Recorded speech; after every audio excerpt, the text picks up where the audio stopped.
Have a different beer or? Yes. So typically these ones, the 4 means it's a 4,000 liter tank. Okay. If it's got a 6, it means it's a 6,000. If it's got a 9, it means it's a 9,000. And that's as far as we've got. Yeah, no bigger. So typically these 4s will be ale, so summer pale, black sand IPA, black sand blonde, and then a few like lagers, like black sand lager will go in here. And then the bigger ones are typically for lager, yeah? And lager will be your seasonal beer are... Seasonal beers are in the 20s, so there's 4 2,000 litre batches which will have the seasonal beers in there. So the brew house is technically 2,000 litres, but we can brew 3,000 litres on it. It maxes out at just like 3,100 litres, but it's a 2,000 litre brew house. So it's built for 2 batches, we do 2 brews, and it goes into these tanks and it fills the tank. In a single day we can do 3 brews right now. We're installing another cold liquor tank, and then we'll be able to do 4 brews or 5 brews. Yeah, that's fun for the brewer though, yeah? 3 brews is okay. 3 brews, you start at 6 a.m., you finish at 6 p.m. All good. When you do 4 or 5 brews, then it becomes, yeah, not so nice. So everything starts in this room. This is some tasty grain that you can start off with. This is Vienna. You can eat this. When we get to the hop section, do not eat the hops. So you try this, Vienna. So our base malt comes from Australia, and then the specialty malt comes from Germany, yeah? However, the shipping from Germany right now is just crazy. 16 weeks from when we pay for our malt for it actually to arrive here. So we've actually just started looking at some malt from New Zealand. This is a Vienna malt, yeah? So this is not a base malt, but we use this in our lagers. It's quite a bready, kind of biscuity malt, yeah? Let me find some variety of malts we've got.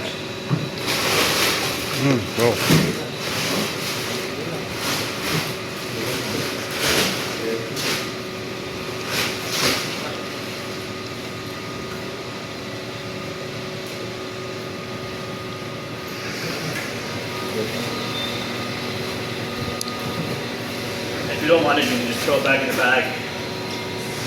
Beer, you need to be really, really careful after the brew house, but before the brew house, okay. But after the brew house, every beer is very susceptible to bacteria and infection, so everything needs to be super clean. People need to wear gloves.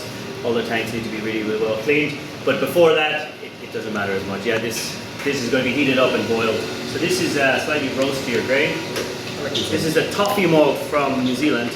A little harder on your teeth, but lots more flavor.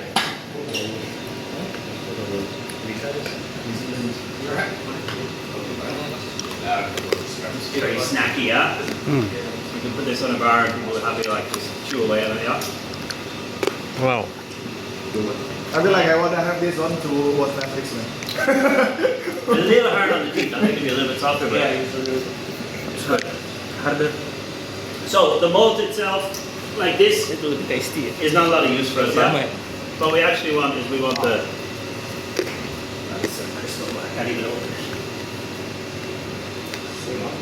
Close enough, yeah. So, what we want is this, yeah? This is a starchy endosperm on the inside, so this is the sugar really, yeah? So, in order for that to happen, we need to break it open with a mill, yeah? We don't want to break it into a complete powder.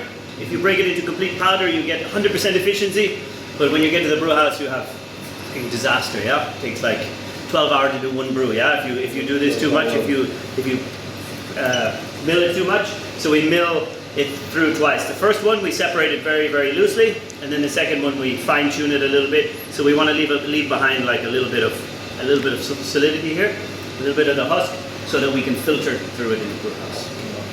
So this is all loaded, ready for our next brew. This is sweet. So the brew house, we come in the morning at 6 a.m. We know what beer we're prepping. We press a button on the brew house, and it automatically activates everything. So the malt comes up through this, and then there's a chain conveyor that brings it straight over into the mash tun. It mixes it with hot water, and we stand there and make sure that everything is working, but thankfully we don't have to manually put the bags in. I had to do this before, and at 6 a.m. it's not a lot of fun. So you can break these open in your hand, and it's just extracted aroma. When you think about hops, you don't think about this. Yeah, when you think about hops, you think about the plant and you think about the flower. So these are the This is how it's processed. Yeah, realistically, 90% of hops in the world now, 95% are like this. Yeah, so it's processed into a pelletized form. They do it under high dosing of nitrogen, so there's no oxidation of it, and then you can extract basically way more bitterness and way more aroma. And also for shipping purposes, like we can ship five kilograms of this quite easy. But if you need to do the whole plant, then we need to ship an entire container and it fills it up, and it doesn't last either. Yeah, this stores very well. 1-2 years later, it's still okay, but fresher, better. You can break them open, you get a little bit. It smells like a beer. Yeah. So this is, I think, a German style. We have about 50 different types of hops. Yeah.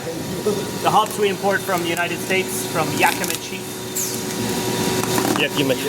Yeah. It's one of the biggest hop suppliers in the world. The Mosaic is one of the most popular hops. But this should smell quite different.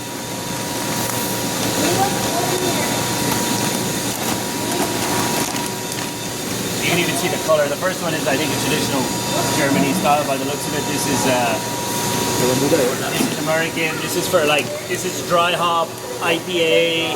A lot more citrusy, a lot more fruit forward. Yeah. So depending on the beer, we'll mix up. A lot of our beers have maybe 4 different hops in there. Maybe some Mosaic, maybe some Citra, maybe something else. And then if we have a bad year with one of the hops, you can take it out and you can put another one in, yeah? We don't do single hop beers. These hops gonna be really affecting the taste, yeah? Massively, yeah.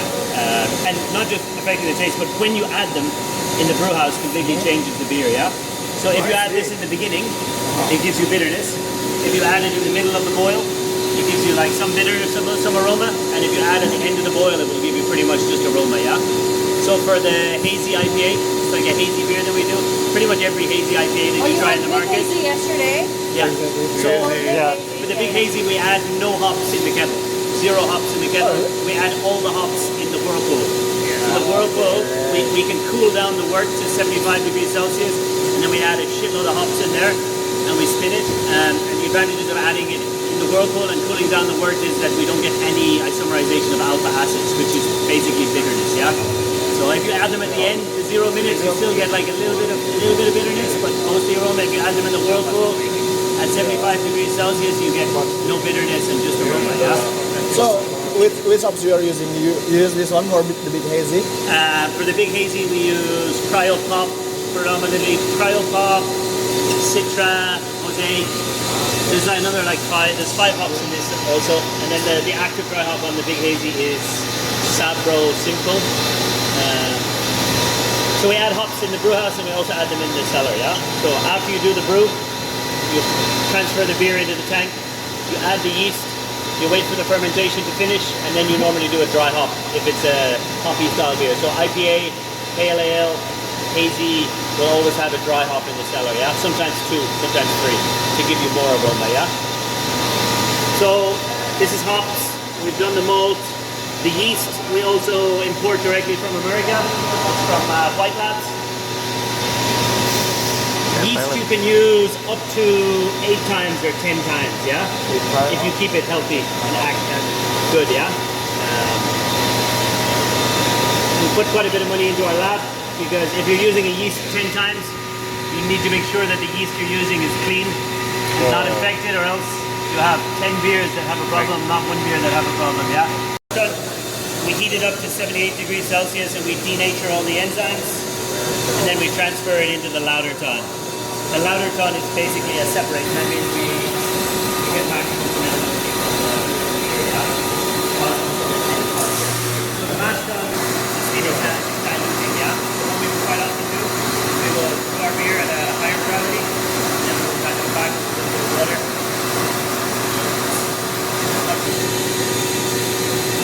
So we're doing it closer or cold first. So, what are you doing in this? So the first thing we're doing is we're sterilizing the wort, yeah? We don't want, yeah? We want to leave them behind. We want as clear a liquid as possible to send into the cellar, yeah? So once this is done, we transfer it across here at a very, very high speed.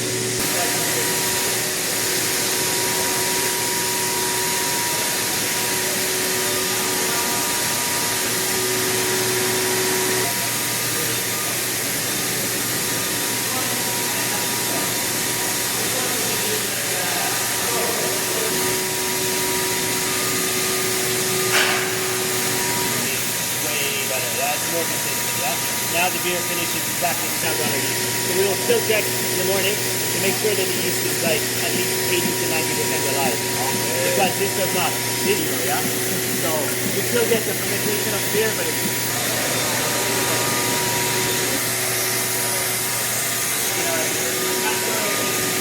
black sand lager. This one breaks on the back up here. The water system, same thing. We have two 20,000 tanks. One breaks like crazy level. Yeah, iron and lead in cigarettes is quite high, yeah. So yeah, not things you want in your beer or your water or anywhere really, yeah. So sand softener and carbon, we run it through straight from the well. Purchase tank. We transfer a beer from the fermenter into the packaging tank. Yeah.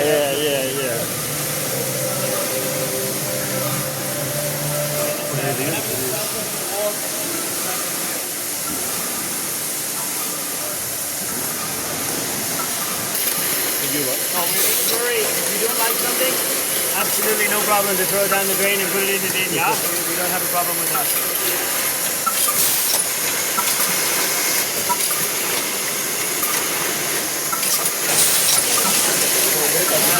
Yeah, just outside the line almost just about. But for me, like the Indonesian palate is good. The European palate is way too sweet.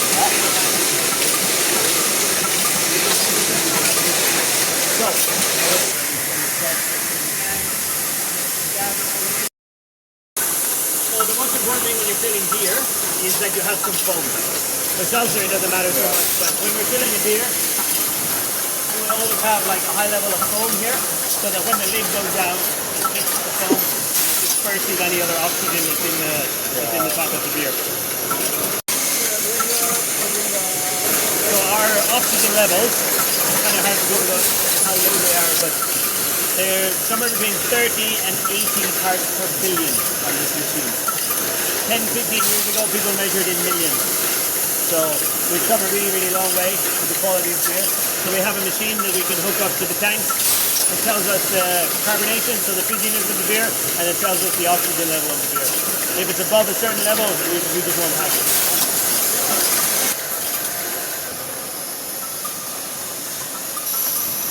So these cans are slightly different to the Island Brewing cans, yeah? They have the same lid, which is really important.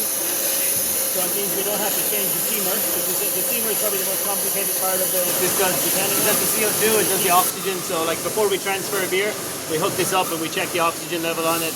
Before we package a beer, we hook this up, we check the carbonation on it. So if this is broken, like we now have a spare one as well. So this is telling us the beer is at 2.6 CO2. Luke's has done this before.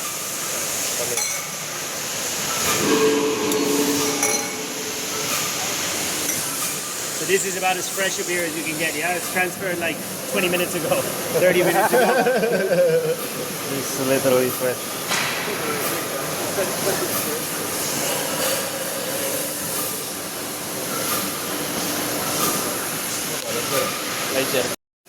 Crazy.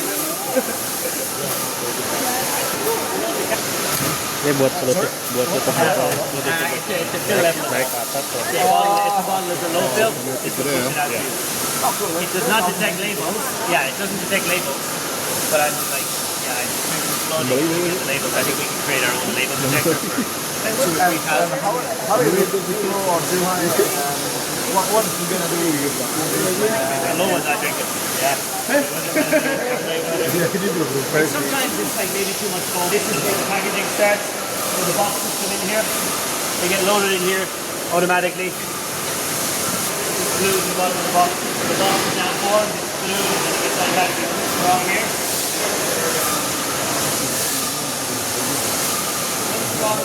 Work very well with the black sand lager right now. Through here, there's another glue in the style. Plus minus.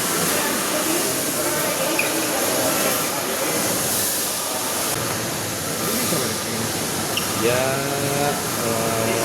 bukan buat Instagram for storage, yeah? ya,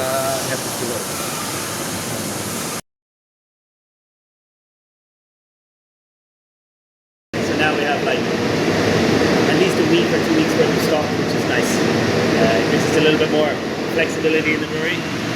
So this is all loaded in the back, automatically rolls down to the front, so we don't have to worry about first in, last out or anything, yeah? The guys just come and select the beer. Check those good, yeah? Choose as a brewery, you better no fills, you do not. Smells okay here today? Yes. This is all